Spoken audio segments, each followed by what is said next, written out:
शिव पुराण।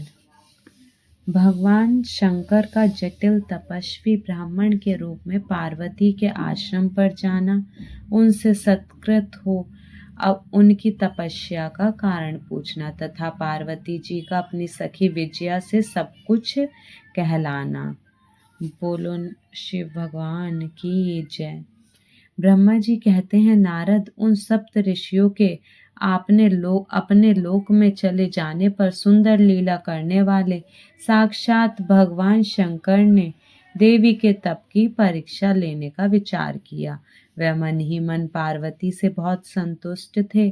परीक्षा के ही बहाने पार्वती जी को देखने के लिए जटाधारी तपस्वी का रूप धारण करके भगवान शंभु उनके वन में गए और अपने तेज से प्रकाशमान अत्यंत बूढ़े ब्राह्मण का रूप धारण करके प्रसन्नचित्त हो वह दंड और छत्र लिए वहां से प्रसिद्ध हुए।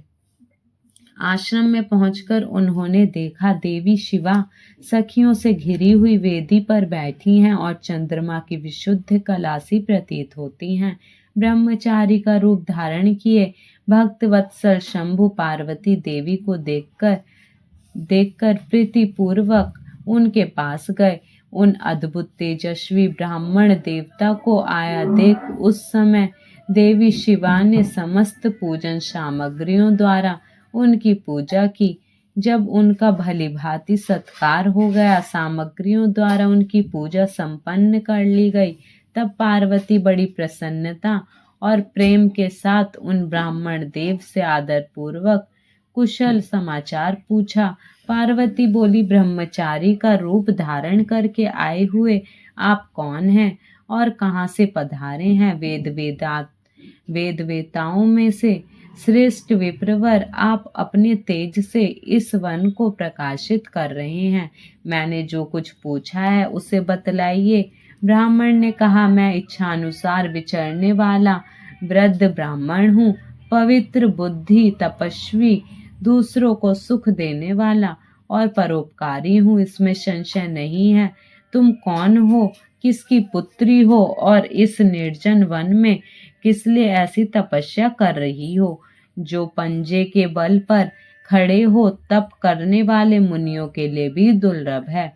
तुम ना बालिका हो ना वृद्धा ही हो, सुंदरी तरुणी जान पड़ती हो, फिर किस लिए पति के बिना इस वन में आकर कठोर तपस्या करती हो? भद्रे, क्या तुम किसी तपस्वी की सहचारिणी तपस्विनी हो? देवी, क्या वह तपस्वी तुम्हारा पालन पोषण नहीं करता जो तुम्हें छोड़कर अन्यत्र चला गया है? बोलो, तुम किसके कुल में उत्पन्न हुई हो? तुम्हारे पिता कौन है और तुम्हारा नाम क्या है? तुम महासौभाग्य रूपा जान पड़ती हो, तुम्हारा तपस्या में अनुराग व्यर्थ है। क्या तुम वेद माता गायत्री हो, लक्ष्मी हो, अथवा क्या सुंदर रूप वाली सरस्वती हो? इन तीनों में तुम कौन हो, यह मैं अनुमान से निश्चय नहीं कर पाता। पार्वती बोली, विप्रवर, ना तो मैं वेद माता गायत्री हूँ, न लक्ष्मी हूँ और ना ही सरस्वती हूँ। इस समय मैं हिमाचल की पुत्री हूँ और मेरा नाम पार्वती है। पूर्व काल में, इससे पहले के जन्म में प्रजापति दक्ष की पुत्री थी। उस समय मेरा नाम सती था। एक दिन पिता ने मेरे पति की निंदा की थी, जिससे कुपित हो मैंने योग के द्वारा शरीर को त्याग दिया था। इस जन्म में भी भगवान शिव मुझे मिल गए थे, परंतु भाग्यवश काम को भस्म करके वह मुझे भी छोड़कर चले गए। ब्राह्मण शंकर जी के चले जाने पर मैं विरह ताप से उद्विग्न हो उठी और तपस्या के लिए दृढ़ निश्चय करके पिता के घर से यहाँ गंगा जी के तट पर चली आई। यहाँ दीर्घ काल तक कठोर तपस्या करके भी मैं अपने प्राण वल्लभ को न पा सकी, इसलिए अग्नि में प्रवेश कर जाना चाहती थी। इतने में ही आपको आया देख मैं क्षण भर के लिए ठहर गई। अब आप जानिए, मैं अग्नि में प्रवेश करूंगी, क्योंकि भगवान शिव ने मुझे स्वीकार नहीं किया, किंतु किंतु जहाँ मैं जन्म लूंगी वहाँ वहाँ शिव का ही पति रूप में वर्ण करूंगी। ब्रह्मा जी कहते हैं, नारद, ऐसा कहकर पार्वती उन ब्राह्मण देवता के सामने ही अग्नि में समा गई। यद्यपि ब्राह्मण देव सामने से उन्हें बारंबार ऐसा करने से रोक रहे थे, अग्नि में प्रवेश करती हुई पर्वत राजकुमारी पार्वती की तपस्या के प्रभाव से वह आग उसी क्षण चंदन पंख के समान शीतल हो गई। क्षण भर उस आग के भीतर रहकर जब पार्वती आकाश में ऊपर की ओर उठने लगी, तब ब्राह्मण रूपधारी शिव ने सहसा हंसते हुए उनसे पुनः पूछा, अहो भद्रे, तुम्हारा तप क्या है? यह कुछ भी मेरी समझ में नहीं आया।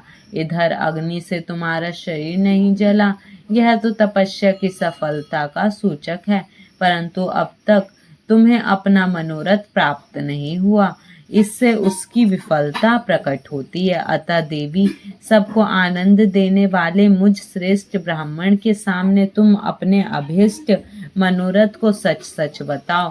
ब्रह्मा जी कहते हैं, नारद, ब्राह्मण के इस प्रकार पूछने पर उत्तम व्रत का पालन करने वाली अंबिका ने अपनी सखी को उत्तर देने के लिए प्रेरित किया। पार्वती से प्रेरित हो उनकी विजया नामक प्राण प्यारी सखी ने, जो उत्तम व्रत को जानने वाली थी, जटाधारी तपस्वी से कहा। सखी बोली, साधो, तुमसे पार्वती के उत्तम चरित्र का और इनकी तपस्या के समस्त कारणों का वर्णन करती हूँ।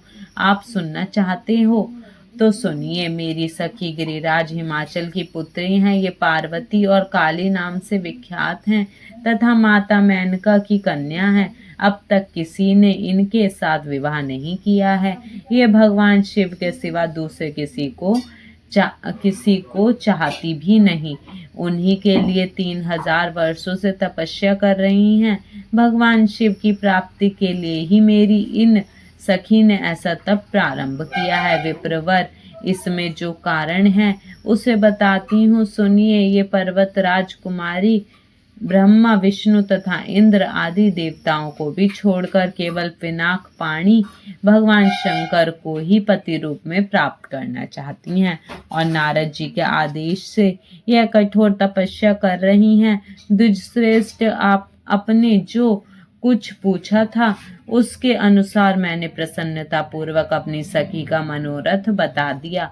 अब आप और क्या सुनना चाहते हैं? ब्रह्मा जी कहते हैं, नारद, विजया का यह यथार्थ वचन सुनकर जटाधारी तपस्वी रुद्र हंसते हुए बोले, सखी ने यह जो कुछ कहा है उसमें मुझे परिहास का अनुमान होता है। यदि यह सब ठीक हो तो पार्वती देवी अपने मुंह से कहें। जटिल ब्राह्मण के इस प्रकार कहने पर पार्वती देवी अपने मुंह से ही यूं कहने लगी। बोलो शिव। अध्याय 26वां संपूर्ण।